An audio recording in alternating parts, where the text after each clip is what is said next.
Ce n'est pas parce que les choses sont difficiles que nous n'osons pas, mais c'est parce que nous n'osons pas qu'elles sont difficiles. C'est ce qu'affirme Sénèque.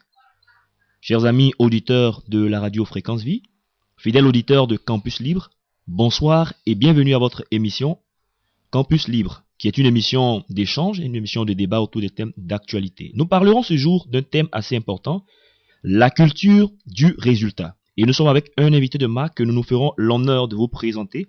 Mais sachez d'entrée de jeu que la mise en onde est assurée par Yao Emmanuel, au microphone Lenné Sekemel et votre serviteur Eoman Thomas.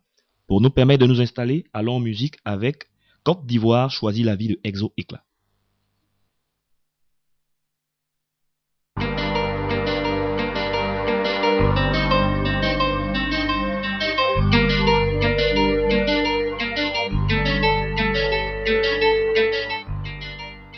Vous êtes à Campus Libre, l'émission réalisée et produite par l'Association chrétienne des élèves et étudiants protestants de Côte d'Ivoire, ACEPSI.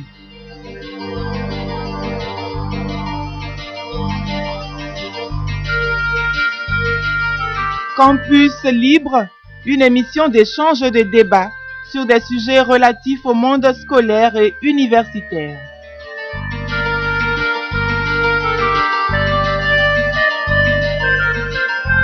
Campus Libre, l'émission faite par des étudiants pour l'école ivoirienne.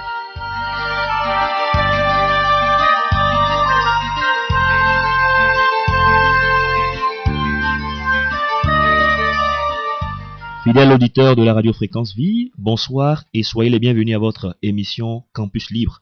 Campus Libre qui est une émission d'échange où nous recevons des invités de marque, nous recevons des acteurs du monde universitaire, des hommes de culture. Nous avons encore parmi nous notre invité de la semaine dernière, mais sachez que la semaine dernière, nous avons abordé des questions définitionnelles relatives au thème la culture du résultat. Nous avons défini quelques notions importantes et nous avons abordé quelques moyens d'évaluation. Aujourd'hui, nous irons plus loin. La mise en onde est assurée par Yao Emmanuel. Au microphone, je suis avec Lenné Sekemel, donc votre serviteur Eoman Thomas également. Nous allons en musique avec Si Dieu a mis dans ton cœur un rêve de Olivier Chewa. Da, da, da. Da, da. Oh. Si Dieu a mis un rêve dans ton cœur, écris-le, garde-le comme un trésor. Quoi qu'on dise, protège la vision avec passion. Oh oui, quand tu sais de tout ton être que ce rêve ne vient pas de toi, même si tu ne vois que le contraire, persévère. Oh oui, persévère, persévère, persévère, persévère, car sa parole, elle s'accomplira.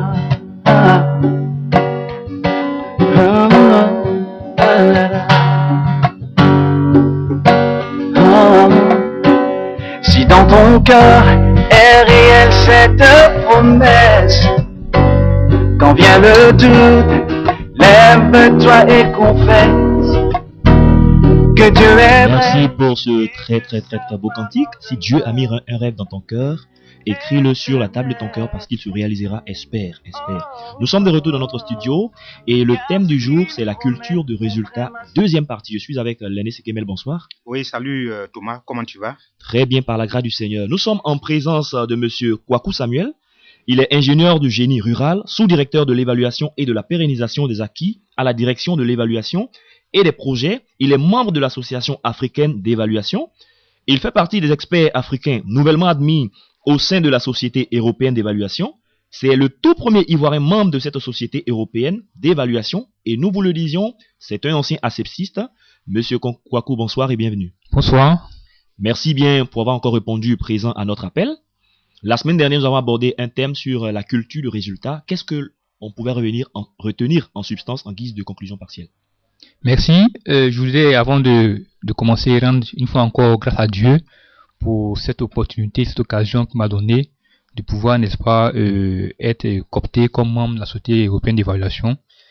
La semaine dernière, nous avons vu un peu l'environnement qui a prévalu, disons, à la mise en place, n'est-ce pas, du suivi axé sur les résultats. Et nous avons vu que sur le plan mondial, les différents événements et les différents changements ont amené les différents partenaires à réclamer une gestion des affaires publiques plus saine, davantage de responsabilité, de transparence, une plus grande efficacité au niveau du développement, ainsi que l'obtention de résultats tangibles.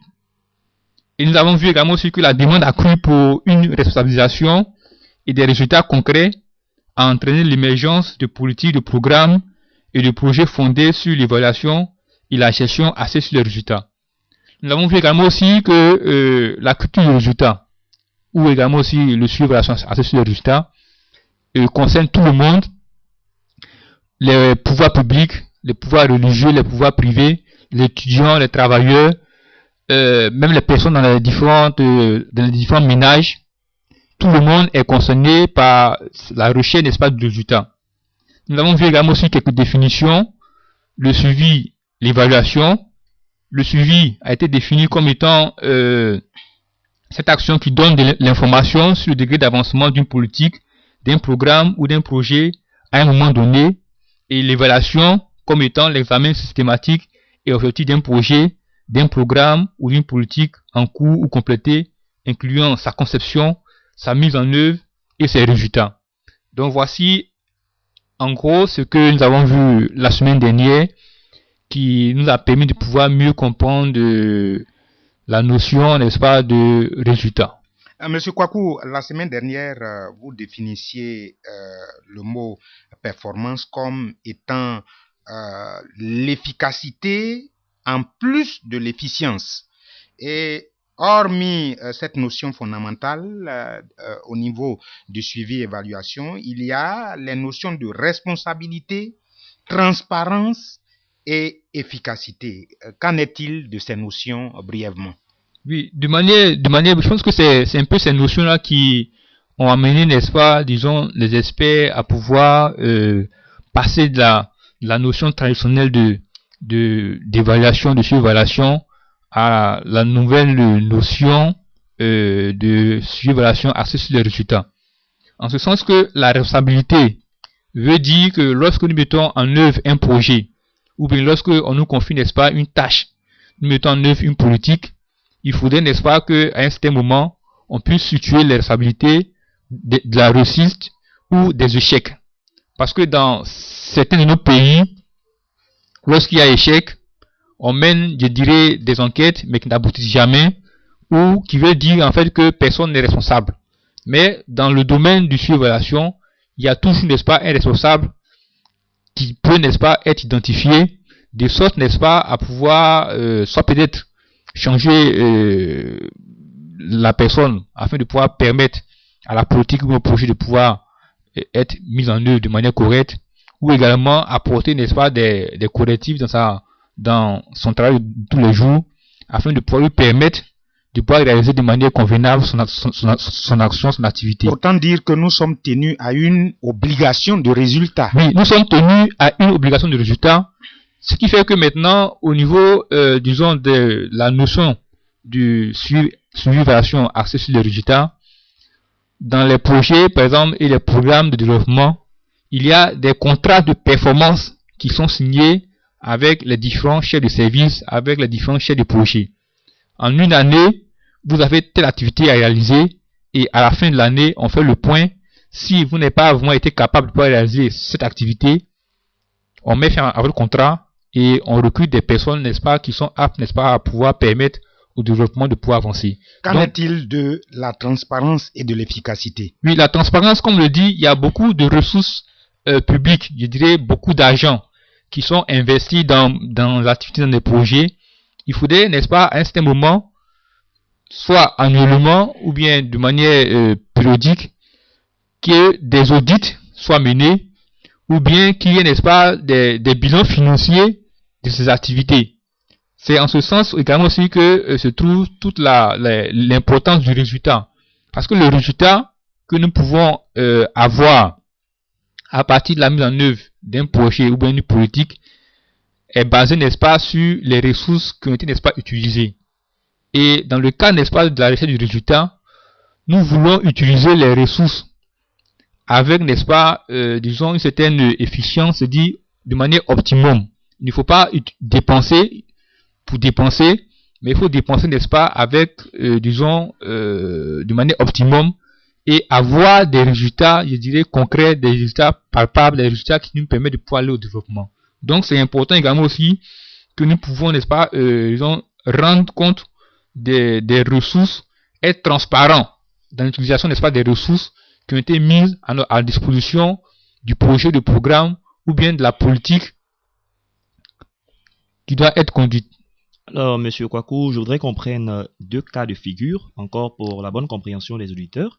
Allons prendre le cas d'un élève ou d'un étudiant, et puis quelqu'un qui pratique une activité génératrice de revenus. Nous allons appliquer la culture du résultat à ces deux cas de figure pour bien comprendre.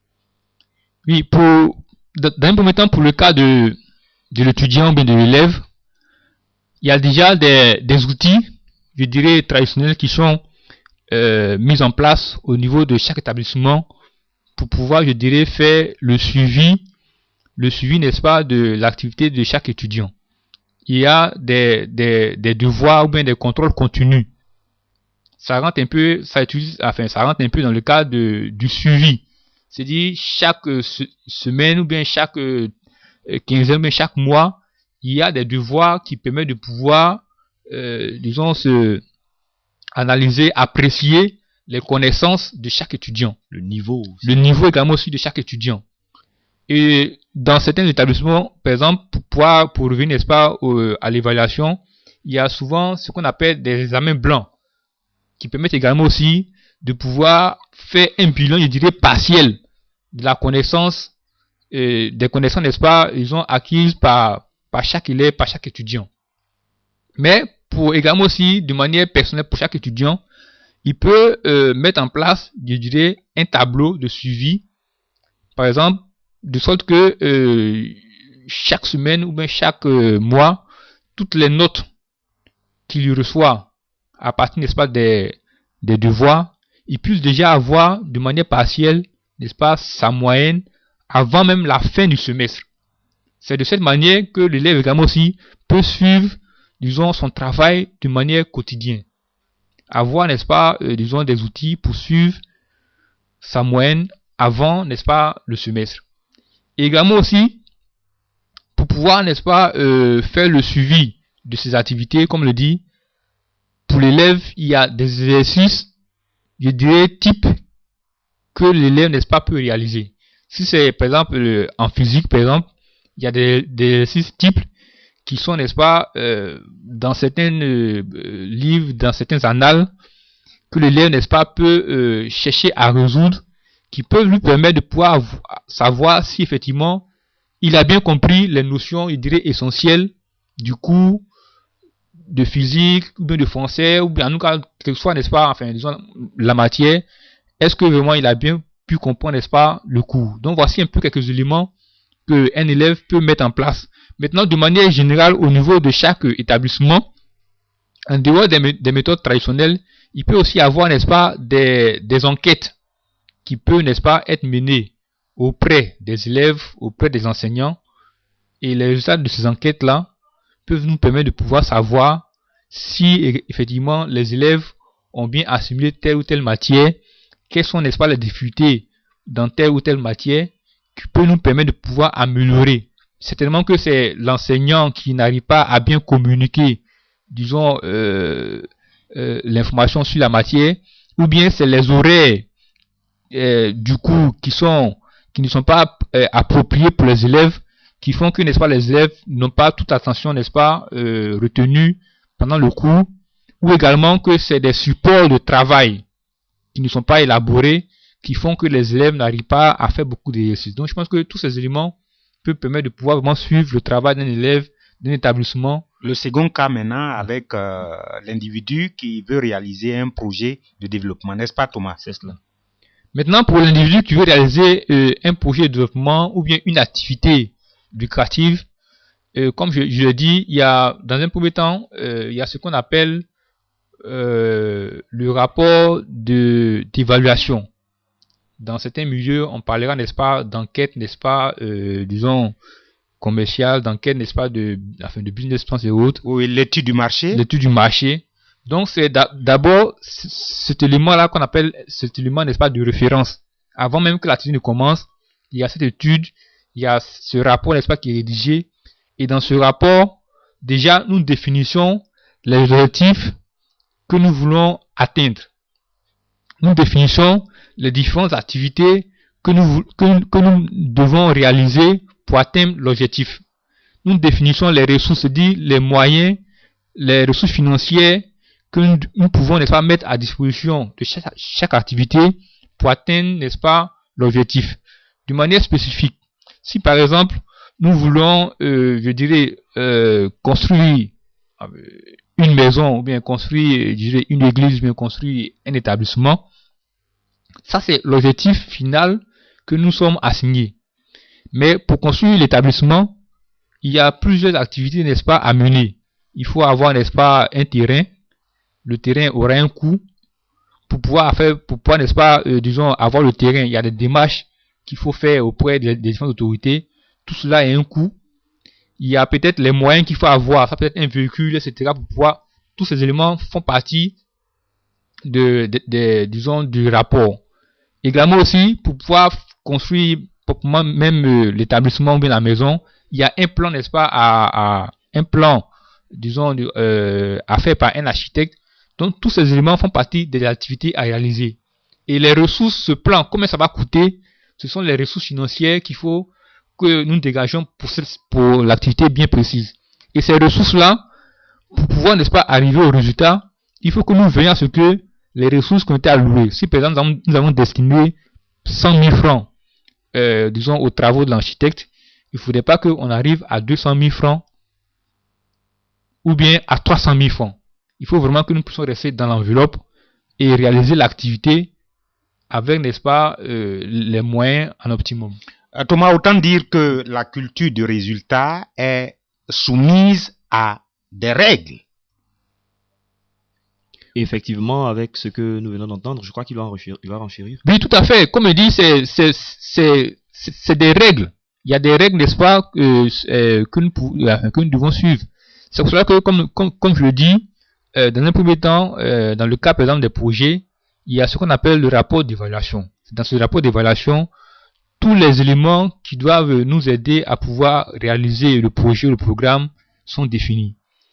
Tous les indicateurs, c'est-à-dire tout ce qui peut nous permettre de pouvoir nous assurer que l'activité a été réalisée dans les normes ou également aussi avec les ressources qu'il faut, sont consignés dans ce qu'on appelle le cadre logique.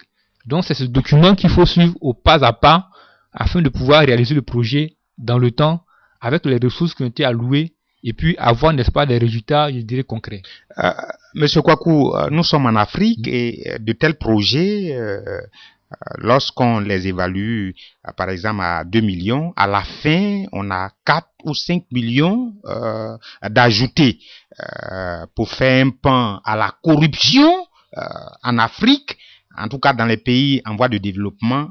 Comment un tel système de suivi-évaluation pourra aider les Africains à avoir des résultats tangibles, comme vous le dites? Oui, comme je l'ai dit, ce n'est pas seulement, je dirais, on ne peut pas seulement se limiter en Afrique, mais de manière générale, comment, disons, ces outils peuvent nous aider, n'est-ce pas, à pouvoir avoir ces résultats. Comme je le dis, déjà, avec le suivi, c'est une activité, je dirais, continuelle. Chaque semaine, chaque mois, il y a un tableau de bord financier qui est élaboré, qui nous permet de voir est-ce que nous sommes, n'est-ce pas, dans la limite des ressources financières qui ont été utilisées. Il y a également aussi, je dirais, chaque trimestre, des réunions techniques qui nous permettent de pouvoir savoir quelles sont les difficultés techniques qui vont se présenter dans la mise en œuvre ou bien dans la réalisation de telle activité. Et généralement, c'est parce que nous ne sommes pas assez fermes, nous ne sommes pas, je dirais, assez transparents, ou bien nous ne sommes pas, je dirais, assez regardants sur ces activités-là qui font que nous avons des dépassements. Et aujourd'hui, un projet qui est prévu pour 2 milliards et qui est réalisé en définitive, n'est-ce pas, à 4 milliards, c'est vrai que l'activité va être réalisée, mais ce n'est pas un projet, n'est-ce pas, qui atteint vraiment, je dirais, des résultats concrets. Parce que nous avons dépensé plus qu'il ne fallait, alors que nous avons la possibilité de pouvoir utiliser ces ressources-là de manière optimum pour réaliser cette activité. Et le surplus que nous avons, n'est-ce pas, à utiliser, pouvait servir à d'autres activités. Donc c'est en ce sens que la recherche du résultat nous amène, n'est-ce pas, à pouvoir vraiment être performant. C'est-à-dire vraiment être efficace, c'est-à-dire réaliser l'activité comme il faut, être efficient, utiliser, n'est-ce pas, les ressources de manière optimum pour réaliser l'activité. Ok, Monsieur Kwaku, lors de la conférence biennale à laquelle vous avez participé, il y a 5 leçons importantes qui ont été retenues. Je voudrais qu'on puisse, vous puissiez en faire un commentaire, plus précisément même la première leçon qui dit que la Côte d'Ivoire doit continuer à soutenir le renforcement des capacités en matière de suivi-évaluation. Pourquoi cette leçon? Oui, comme je dis, le suivi-évaluation, c'est un peu, disons, une notion qui doit être appropriée par chacun de nous dans la vie de tous les jours. Et cette notion ne peut être, disons, mieux appropriée que lorsqu'elle n'est pas transmise de manière régulière par différents canaux. Ça peut être, n'est-ce pas, dans le cadre académique. Dans beaucoup de nos universités, il n'y a pas encore, n'est-ce pas, des modules de formation en suivi-évaluation. Ce qui fait que déjà, lorsque un universitaire ou bien un ingénieur sort de l'école, il n'a pas encore, disons, cette vision de performance, cette vision, n'est-ce pas, de résultat. Et lorsque nous regardons aussi au niveau, disons, gestion publique, il y a beaucoup encore à faire. Lorsque nous regardons un peu les dépenses publiques, il y a beaucoup vraiment à faire. Et nous pensons que c'est important aussi que les différentes autorités puissent vraiment s'approprier le suivi et l'évaluation associée aux résultats, afin que les ressources publiques qui se font de plus en plus rares soient vraiment utilisées de manière optimum. Lorsque nous regardons un peu au niveau de l'Europe, certains pays qui sont actuellement dans l'actualité, la Grèce, on voit également aussi l'Espagne, je parle également aussi du Portugal, il y a également aussi l'Italie qui est également aussi présente. Ce sont des pays qui aujourd'hui rencontrent des difficultés financières vraiment extrêmes, où les salaires des fonctionnaires sont diminués de moitié, où également aussi les pensions des retraités, n'est-ce pas, sont diminuées de moitié. Et lorsque nous voyons toutes ces difficultés de ces pays-là, nous comprenons qu'il est important de pouvoir vraiment rationaliser, n'est-ce pas, disons, les dépenses. Aller vraiment à l'essentiel des dépenses. Lorsque un projet, n'est-ce pas, a été budgétisé pour 2 milliards, il faudrait que les ressources financières, physiques, soient mises en œuvre pour que réellement on puisse rester dans l'enveloppe et que réellement l'activité soit réalisée. Parce qu'il y a beaucoup d'activités qui ont été décaissées mais qui n'ont jamais été réalisées. Donc c'est en ce sens-là que il faut que vraiment chacun soit vraiment instruit de cette notion de suivi-évaluation axée sur les résultats afin de pouvoir permettre aux populations que nous sommes de pouvoir vraiment aller vers vraiment un développement durable.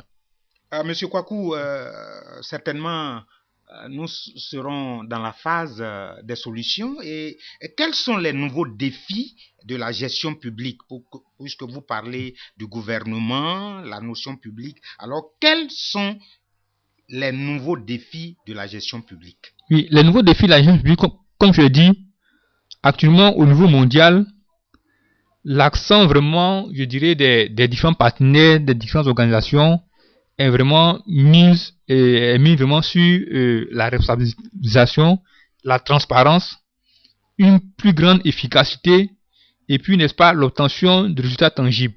Lorsque, par exemple, nous voyons certaines organisations telles que je dirais, la Banque mondiale ou bien le FMI venir faire des évaluations au niveau de la gestion publique, c'est un peu ces différents critères-là qui regardent. Est-ce que vraiment il y a une certaine transparence? Est-ce qu'il y a vraiment une certaine responsabilisation dans les activités? Est-ce qu'il y a une efficacité? Est-ce qu'il y a vraiment des résultats tangibles? Donc, c'est ces critères-là qui, de plus en plus, je dirais, vont conditionner l'aide au développement. Un pays, par exemple, où il n'y a pas de transparence dans la gestion publique, dans la gestion, n'est-ce pas, des activités, où vraiment il n'y a pas de responsabilité, il y a la corruption, personne n'est responsable, il y a des détournements, personne n'est condamné, ou également aussi, où il n'y a pas de résultats tangibles, on utilise, n'est-ce pas, les ressources plus que, n'est-ce pas, il ne faut. Je pense que ces pays-là ne pourront pas bénéficier de l'aide au développement. Et comme je dis, lorsque nous voyons ces pays développés qui aujourd'hui ont des difficultés et qui eux-mêmes ont besoin de ressources financières, ont besoin, n'est-ce pas, d'aide pour pouvoir appuyer leurs activités publiques, il va sans dire que vraiment l'accent des pays en développement que nous sommes doit vraiment être mis sur vraiment la transparence, sur ces différents critères d'efficacité. Ok, merci bien, Monsieur Kwaku, pour avoir répondu présent à notre appel. Nous vous redonnons la parole donc pour votre conclusion générale sur le thème la culture du résultat. Merci beaucoup. Je pense que c'est une fois encore l'occasion de dire merci à Dieu. Et comme je l'ai dit, avant d'arriver à Helsinki, ça a été un peu difficile. La Côte d'Ivoire n'habitant pas d'ambassade de la Finlande, il nous a fallu aller jusqu'à Abuja, faire, disons, un entretien à l'ambassade, et Dieu a permis qu'on puisse avoir ce visa. Et lorsque nous allons encore à Helsinki, c'était pour nous vraiment l'occasion de pouvoir vraiment voir Dieu face à face, ce qui nous a permis, lorsque nous sommes arrivés là-bas le dimanche à midi, de pouvoir être à l'église le dimanche à 14h pour vraiment rendre grâce à Dieu. Et je pense que c'est toujours dans la chaîne du résultat, parce que sans Dieu, surtout pour nous, les chrétiens, sans Dieu, nous ne pouvons pas, n'est-ce pas, avoir de résultats. Et nous devons retenir, au travers de ces deux émissions, que chacun de nous est concerné par la recherche du résultat. Chacun de nous, n'est-ce pas, est concerné par le suivi, évaluation, axé sur les résultats. Le pouvoir public, les pouvoirs religieux, j'insiste là-dessus parce qu'aujourd'hui, il y a beaucoup de projets communautaires, beaucoup de programmes communautaires qui sont réalisés dans le milieu religieux, des programmes sur le VIH/SIDA, des programmes d'appui aux veuves et aux orphelins.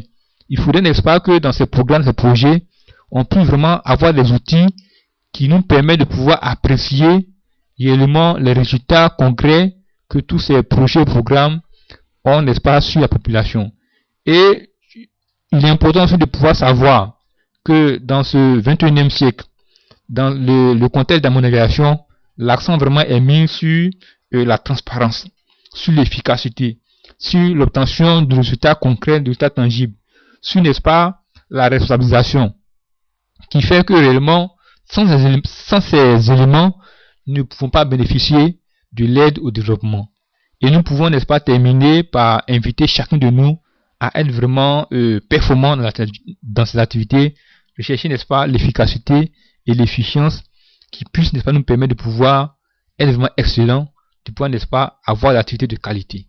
Merci bien à Monsieur Kwaku Samuel, ingénieur du génie rural, sous-directeur de l'évaluation et de la pérennisation des acquis à la direction de l'évaluation et des projets. Merci d'avoir répondu à notre appel. À la réalisation, vous avez Yao Emmanuel, au microphone, Lenné Sekemel et votre serviteur Eouman Thomas. En guise de conclusion de nos deux émissions sur la culture du résultat, retenons, chers amis auditeurs, que l'évaluation de notre travail se présente comme une condition importante à l'excellence et la culture du résultat, quant à elle, est nécessaire à tout développement durable. Que Dieu nous bénisse. À la semaine prochaine.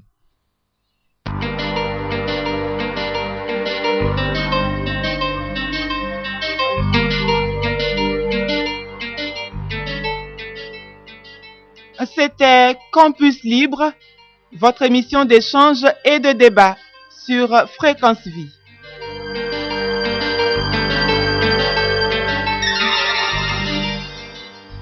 C'était Campus Libre, votre émission d'échange et de débat sur Fréquence Vie.